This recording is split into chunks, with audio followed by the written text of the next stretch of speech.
at it with the yearly Super Blitz Arena, and we have another Alekhine. And this is a pretty solid Alekhine example game in the exchange variation that I get everything I want with black, and white missed the mark on what he needs to be doing in the position. Now, this is why I have so many satisfied customers on Chessable with the Alekhine that are in, I would say, the rating range of 1200 to 1800, because you don't encounter the Alekhine that often until I would say you get to 1600 to 2000 USCF level. And if you're not encountering something, you don't have many example games, you can go wrong with it. You don't respect the opening. You just think it's bad. Oh, I just get a bunch of free tempi kicking the knight around. Cool. Icy coiled spring. Now, this next move is already an indicator that white doesn't fully understand development in the position.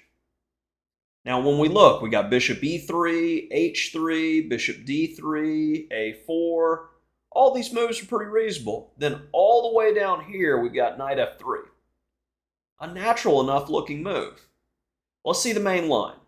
Bishop e3, where you get this big buildup.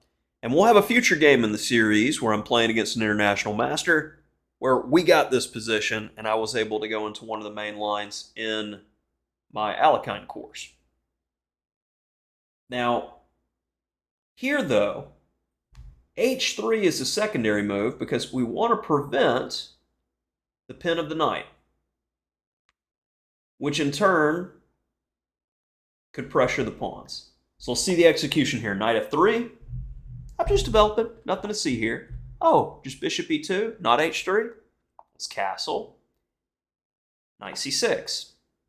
Already getting a little bit of pressure. You see a move like d5. We already have some nagging pressure here. How are you going to break it? b3 drops the knight. So knight d4, well, there goes a pawn. Bishop g5 was played.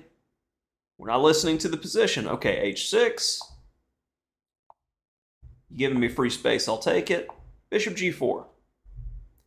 Now, one of the themes to be aware of is if I take, you take back with the bishop, the pawn on c4 is going to fall. Got to play d5 in that situation. But with d5, I got knight a5 again in subsequent play. h3 isn't helping, because now there's one pawn. Hitting the bishop, hitting the b2 pawn. All right. We'll trade down, I guess. Utilize the open file. Now you take stock and go, all right, what's the only thing that can hurt me here? The potential of my king side getting completely opened up and wrecked. So let's just not do that and simplify the win. Queen c7, I'm getting prepared to play c5, which in turn could open up the bishop. We'd love to see takes, get the queen on a better square, etc. So knight e4, continue with the plan. Now he's showing he wants to come in. Well, if he takes, my king's going to be safe on g7, so still not too worried here.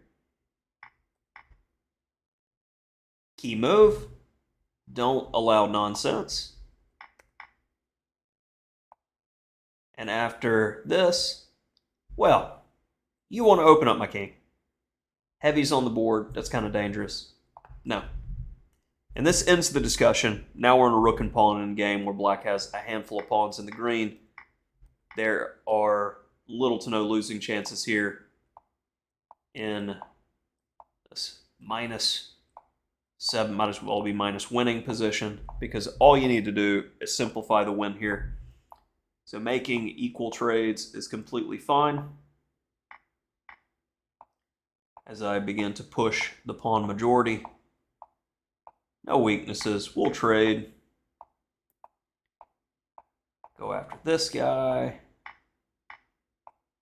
And you can even have that one, because I've got the 2 for none special. And 2 connected pass pawns in a rook and pawn endgame are trivial. So I simplified the win. There was no reason to try to hold on to everything. You just need enough to win with. And simple technique, improving the pawns until we get one move away from mate. You know what? I'm giving it to myself. Get checkmate in the situation. And that'll do it for this Alekhine, which highlighted some of the ideas to look for black and what to avoid for white in the exchange variation with c takes d6.